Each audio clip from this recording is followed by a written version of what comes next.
Yellow has great Australian businesses that you can rely on. Yellow. From doctors to dog groomers. Yellow. And did you know you can book appointments for whatever you need, all in one place? Yellow. Need it? Yellow has it. Find, choose, connect at yellowpages.com.au. Yellow. Well, good afternoon, everybody, and happy Friday. Welcome to this special Yellow Live webinar from our Yellow Pages head office here in Melbourne. My name's Christian Lydiard, and joining me to help uncover some opportunities for your small business today is Michael Watkins. How are you, Michael? Good, thanks, Christian. Now, Michael is our head of customer performance here at Yellow, and he's going to be helping us identify some opportunities for your small business today. Now, this is a live YouTube feed, so if you are sitting there watching us, thank you for joining us. But of course, you can actually join in the conversation. So if you're on YouTube, you can ask any questions that you've got as we go through, and a member of our performance team is standing by to join in that conversation. So make sure you take advantage of that as we go through. Now, Michael, the advertising industry, and particularly digital advertising in Australia, last year was worth something like $8 billion. Absolutely, it's a massive growing industry. They're forecasting this year that it'll end up being 9 out of the total $16 billion. So digital definitely at the moment is the biggest share of all advertising. Yeah.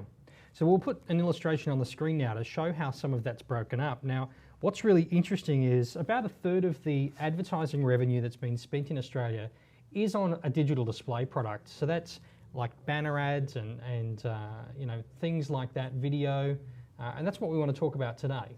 Yes, display ads is one of those parts of the puzzle that most small businesses previously weren't able to partake in because it required huge budgets. But now with technology, you can bring the budget really down and leverage some of the artificial intelligence that we have running some of these programs. Okay, so today we're going to focus on the focus on the benefit for small business. And when it comes to digital display, we're thinking about the banner advertising that sort of features on prominent websites, right? So it may be through social, and we'll cover that in a bit more detail. But one of the ways that we like to think about marketing in general is just how the journey has changed. So we'll put another illustration on the screen now to show the buying funnel. Yeah. And we want to talk through how passive and active advertising works and how small businesses should be considering this. So advertising in general can fall into two very simple categories. We like to refer to that as passive and active. Passive are the things that people do to create awareness, and active are the things that people use when they're ready to buy. Tell us a bit more about this funnel. How long has this been around for? Yeah, look, there's many different versions and different names around this, but essentially the awareness, interest, desire, and action has been around since the 1800s, so well over 100 years old. But when we look at it for a solution for a small business, I like to think of it as banner ads or display advertising is the digital equivalent of a billboard. So it's about getting seen, getting people aware of your brand, and then helping start with the biggest addressable audience through the top of that funnel. And you mentioned that there's those two stages that are really important. Where you'd sort of align those stages is passive is awareness, so you have to have a net out there, but then once you catch something in the net, you then transition it through the consideration, the preference, and the purchase stage, which is when you actually get paid. Okay, so today we're very much focused on top of funnel, and we're talking about how you can identify opportunities to use this sort of technology to get new eyeballs and introduce your products and services, right, to perhaps new people. Yeah, absolutely. When we look at the funnel in a slightly different way, what we start to see is how we can bring context to it and how it's a really crucial part of the advertising mix as a whole. So it looks a bit noisy on screen at the moment, but what you see is that funnel's been slipped on the side. So the first stage is how do we help businesses be seen more so that when they move into active, they can be found when the person is actively searching for them as well. Without being seen, you can't be found. Without being found, we can't connect the business with the consumer. Yes, we're very much talking about the phase where people perhaps don't even know that they've got a problem and they're learning about businesses that may offer a solution, right? So traditionally that may have been through television, radio, letterbox drops, newspapers, things like that. But we're talking about how digital and this marketing stack can now bring new opportunities for small businesses. Talk to us a little bit about the customer journey today. Yeah, and it's a bit fragmented. So you'd like to hope that it was a linear journey that goes straight through, but in reality, it's a bit like a roller coaster in some instances. One of the things that's unique with digital display advertising is, whilst it's a big front-end funnel piece, it also can help with other stages along that journey as well. So it helps with when people are coming back after a split decision. An example of that might be, you might start the morning with all good intentions to search for that removalist, and you do a bit of research, but then you go to work or you get caught up with the kids, and that search just stops. We've sort of been conditioned as a society that we know the internet's there, so we're not as demanding with the sense of you start something and finish it in one session. About 10 years ago, when computers were less accessible, by the time you fired up the computer, you were committed to doing that research piece in one swift move, and you would sort of make a decision on that spot. Now with mobile, you start and stop all over the place. Yeah, so it's about making sure that you can capture those opportunities. Yeah. Sometimes in some of the other presentations that we do, we talk about micro moments and the ability to capture people in those seconds. So I think the average Australian turns to their smartphone more than 150 times a day. So this is about creating awareness, generating interest in your product, your brand, your services. And the good thing is small businesses can now take advantage of that. Yeah, and filling gaps. So the funnel's great, but it means nothing unless you look at the action that the person's doing. So we try to keep that really simple. See, think, do, care is another one where you have to be seen so people can think that you might be considered, and then they'll do something, which is hopefully call you and put some money in your cash register. Okay, let's take another look at another illustration. So we want to make sure that people can be seen in the places that are most important. So a really simple illustration here, Michael, but digital display is all about making sure that professional looking ads are visible on prominent websites, right? Absolutely. So why do people go to good quality websites? They're looking at the content. So we put ads on a specific set of websites where people are spending a lot of time, where they're focused and engaging, so that ad or billboard or banner can continually remind them that you have a service that they might be interested in. Yeah. So on the screen now, Michael, we've got some examples of the different shapes and sizes, but we've also got some examples of prominent websites. How important is that a business that's doing digital display does some research and checks out things like where the ads are going to appear? So sometimes we hear about whitelists and blacklists. What is that? What does that mean? These days, trust is really important, and trust is across a number of different levels, but essentially you need to trust that there's going to be good quality people on the other end of the website, and you also need to trust that the content that you're putting your brand next to replicates the same sort of values. So what the two methods are blacklist and whitelist. So essentially most display programs will find a problem and then strike that particular website off the list, and that's a blacklist. Okay. We take the opposite approach, and we do that quite deliberately.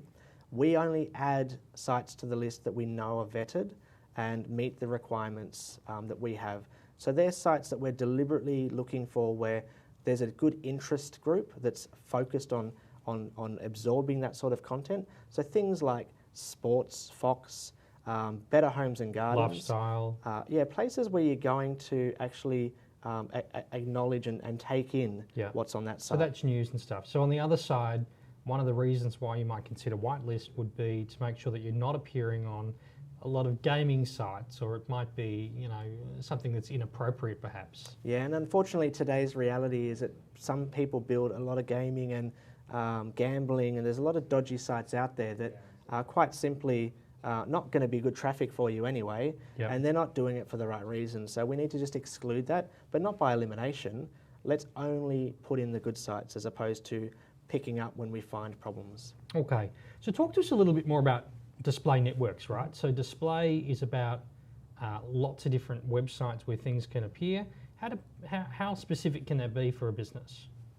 Yeah, so demographic targeting is a really, really powerful thing, and it gets done in a few different ways. I suppose the first thing is there's a big difference to someone who's coming to a Better Homes and Gardens website than to a Fox Sports or even a news one. So those signals are taken note of, and they're categorized. But on the consumer end or on our advertisers' end, when we set up campaigns for our customers, we ask not only what location, but what age are we aiming for, sometimes what gender, Yes. and sometimes we can then pinpoint the best types of sites through the algorithm that gets them the best return. Okay, so there's some demographics, but there's also geography, right? So if you're using digital display advertising, banner ads, you can determine a specific proximity that you want the ads to appear? Yeah, and this is a crucial change to how advertising and display has worked since it first started. Generally speaking, when it first started, it was really a one-to-one relationship with a website where you'd buy the site wherever it landed. Yeah. And so therefore, if you're a small business, you wouldn't want to or couldn't afford to get that national coverage, which is unnecessary.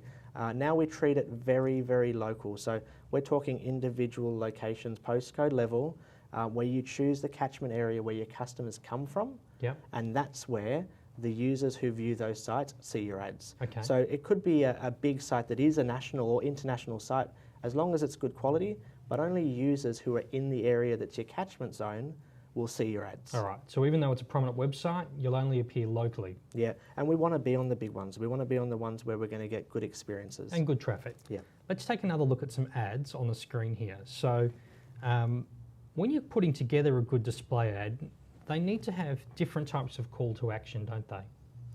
Yeah, and what we can see on screen here is, display advertising is not just web, it's web and social.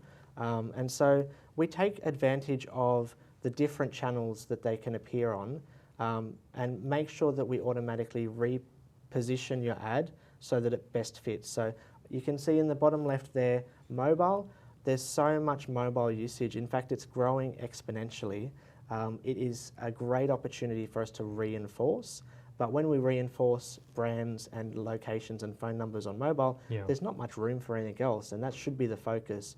Flip it to something like social media, which you can see on the right of the screen, and there we've got an opportunity to have a carousel which has multiple images, multiple calls to action, so we can leverage that channel to have a more in-depth visual conversation with consumers. And of course, Michael, on a mobile phone, things like the icon of the telephone would be clickable, right? So a business can get leads straight through. Yeah, pretty strong signal. Click to call is a mandatory for mobile these days. And a huge thing. Not the entire focus of it. It could be about re-engaging with them to get them back in that decision-making process. But we definitely want to have those sell signals because at the end of the day, we're hoping our customers make a lot of money out of all of their advertising. Yeah. Now, it also crosses into the social domain. So platforms like Instagram and Facebook, social advertising is often a part of a network. So social advertising can be a standalone activity completely on its own with different types of objectives. But the display products can also extend through and have an appearance, right? Yeah, there's a convenience factor there. And think of your billboard. You want to put your billboard where you're getting traffic. And so in the digital world, there's a massive amount of activity on Facebook. It still has the lion's share of all social media usage, but they also happen to have a really good and interesting younger generational, more visual focused audience in Instagram as well. Okay. So Michael, so far we've explained that digital display is about creating awareness. We've talked about the different sizes and where they can appear and the different websites that they can appear on. There's some pretty cool technology in that. So why don't we throw to a video now? So Greg has pre-recorded a clip for us to help us learn a little bit about cookies and the technology there. Cool. Hi, I'm Greg. I work with the digital capability team here at Census. Part of my role is to work with our frontline account management teams to ensure that the advice you get from Census is always up to date with the latest trends and aligned to meet the needs of your business. Today though, I'd like to share with you one of my favourite features of yellow display ads, retargeting. I'm sure most of you would have experienced retargeting even if you weren't sure what it was called before. Have you ever visited a company's website and then had ads from the same company follow you around as you surf other sites and even browse your local feeds? Well, that's retargeting. Let me show you how it works. When you visit a company's website, like Census in this case, if that company has yellow display, then it places a small piece of code on your computer or phone so that it remembers you were there. We call that a cookie. When you're then called away from your computer or phone because the kids are making a mess, or someone's at the door, you may forget about the fact you were checking out Census, but luckily, the cookie ensures that Census won't forget about you. After you've cleaned up the mess or your visitor leaves, and at some point you jump back on the computer or phone to surf around, other sites recognise the cookie and tell it to remind you that you're interested in Census by showing you ads that drive you back to the Census website.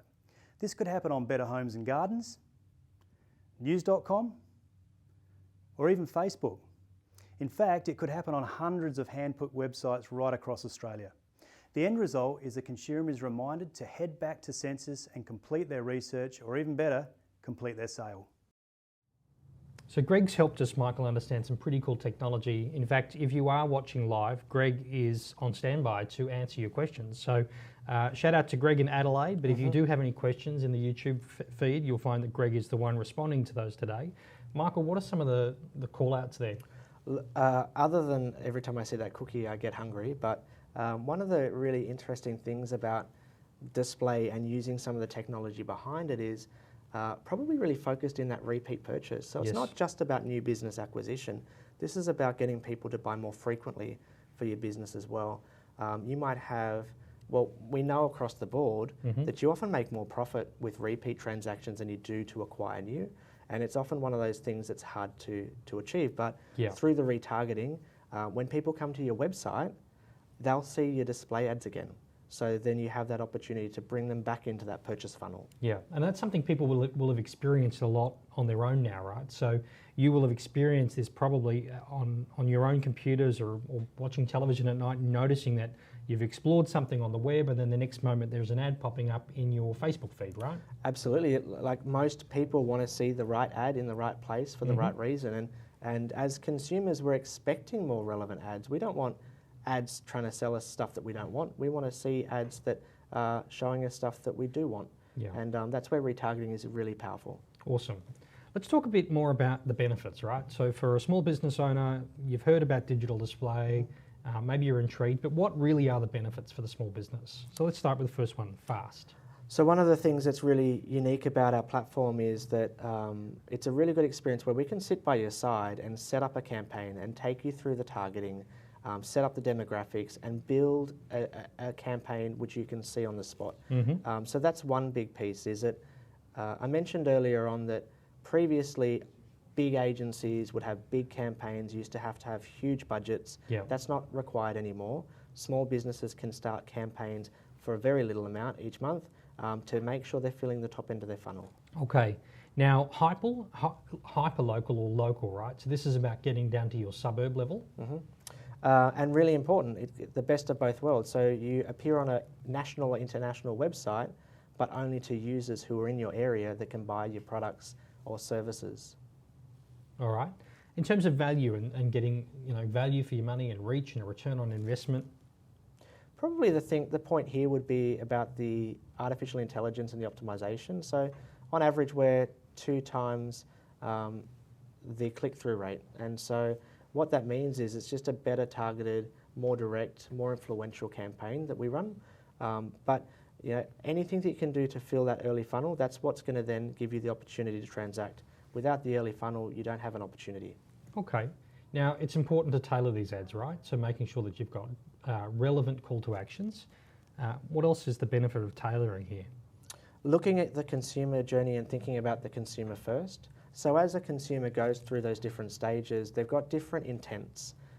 When they're going through the awareness stage, that's them not even knowing that you exist. So you need to be telling them who you are, what you do, where you are. Especially though when they go into the need stage and when they go into consideration, you need to start explaining what you do differently and why you're going to be best suited for them. And that's where the content can change. We saw some of the examples on social, for example. Yes. It's about aligning that different type of content with those moments. Okay. Now this is super easy, right? So this is about delivering ads every day, pacing it, make sure people are getting their appearances and visibility consistently. Yeah, having that comfort and security to know that your business will be seen a certain amount of times is a really good starting point, and it's a big tick of the box, right?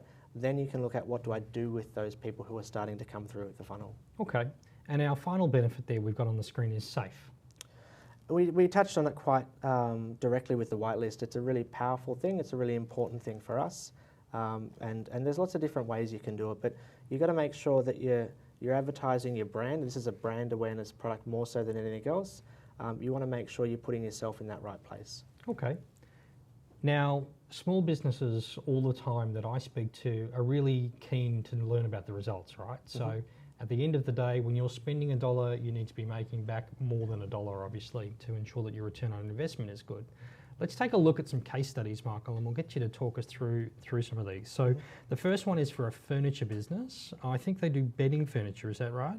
Yeah, and this one could apply to any sort of retail. And what we see here is that the campaign's been running for 321 days, so quite a long time. Almost a whole year. Absolutely. With the front of funnel, you want it to be an always-on element, because you want to continually fill the bucket as you get your acquisitions at the other end. But what we see here is huge amount of reach, huge amount staggering, of right? people, 1.5 mil. So just so we're really clear on that, an impression means their ad has appeared on a screen, right? Yep. So 1.5 million times across a year, this business has had an ad appear on the screen. So it could be on a mobile device, social, or digital display appearing on a prominent website. Correct, but within the boundaries of what they've set up as their target catchment area and their demographic and age profiling too. Okay, well that's crazy. All right, let's have a look at another one. So this next one is for a construction business. Yep, and construction trades, this one hasn't been running as long, but you can start to see the variation too here in the click-through rate. So the previous one was about 4, this one's 5.5. Now this is higher than the average. So this is where the technology is really starting to work for this business, and what they're doing is they're getting more engagement from the awareness as well. So we touched on the start of the funnel, but part of display also pushes people through the funnel. Okay. Now, interestingly, right, so they're very different industries. So one is retail, and you'd expect the impressions, and I'll put that back on the screen, right? So 1.5 million impressions, but it's retail. There's lots of people looking, it's high volume. In the next one, whilst obviously they're still getting great levels of impression, and it's only been running for a shorter period of time, that click-through rate at 5 times is staggering, right? It is high, but it's expected to be higher than retail. And one of the reasons there is, with the retail, part of the strategy is for them to walk into the shop through the brand awareness campaign, through digital display. They're understanding who this business is, they're seeing where they are, and so if they're out driving looking for bedroom furniture, they might just duck in. Yeah, and I guess we're trying to illustrate here that, you know, you're not always going to get huge amounts of clicks, because it's very much about creating awareness, so it's going to vary a fair bit depending on the type of industry. Mm-hmm. And the third one we've got here, so this is in medical. So this is a business that's based in Hobart. Yep, and we see again another level up in click-through rate, and you know, once you look for the GP, you're probably going to want to go find out opening hours and booking an appointment, or acting that way. So we expect a little bit higher engagement level. But this one is in Hobart, Tasmania, 300,000 impressions over 128 days.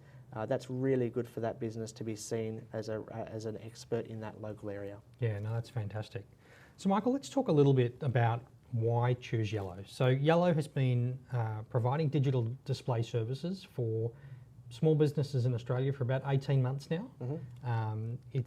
It's a well-scaled solution, but what are the key things that people should be thinking about when it comes to Yellow, and why they should choose Yellow? Yep. We see the Yellow digital display solution as a really important part to the overall marketing mix. So we do a lot of good work in the connecting and matching and transacting parts of the funnel. And if you think of our existence for 138 years, it's only been the last couple of years that we've really been able to push a digital brand awareness product and make it accessible for small businesses. So I think the first benefit is about that targeting. It's not just about location, it's about age demographics, and it's about retargeting and getting repeat purchases to supplement the overall conversion rate. Yeah, fantastic. Well, I think this gives us a really good understanding, Michael. So digital display is something that businesses should be considering, very much as about a part of their marketing mix today and how they create awareness. a good way to think about that is media consumption, right? So the eyeballs are in the digital space today. Yeah, there's lots of mixed messages, and you need to make sure you're being seen everywhere, Yes. so that you cut through. One of the things we'd always recommend to all of our customers is have a play with the technology. Speak to your media sales advisor, and they can build a mock campaign with you, and you can talk about different ways you can start the ball rolling. It's pretty clever tech. Yeah. So for our customers joining us today, we have a special offer, Mike. So it's an opportunity to help businesses get started. So we're offering 20,000 bonus impressions for customers that take advantage of digital display between now and close of business this coming Monday. So please talk to your media sales advisor about how you can maximise this opportunity. Yeah, and I think here, this is the opportunity to make sure that you have the awareness part of your decision-making process covered. And this extra 20,000 impressions is another 20,000 people that can see your business so that they can buy from you. Yeah, definitely. It's a fantastic opportunity. I want to thank Michael for joining us today, and for our customers, of course, it's a Friday, so appreciate you taking time out of your business. And we really hope that here at Yellow we can help your business be seen in the places that perhaps you never imagined before. Thank you for joining me, and have a fantastic weekend. We'll see you again soon. Thank you. Yellow, yellow. Yellow. Yellow has great Australian businesses that you can rely on. Yellow, yellow. From doctors to dog groomers. Yellow, yellow. And did you know you can book appointments for whatever you need, all in one place? Yellow, yellow. Yellow, yellow. Need it? Yellow has it. Yellow, Find, choose, connect at yellowpages.com.au. yellow, yellow.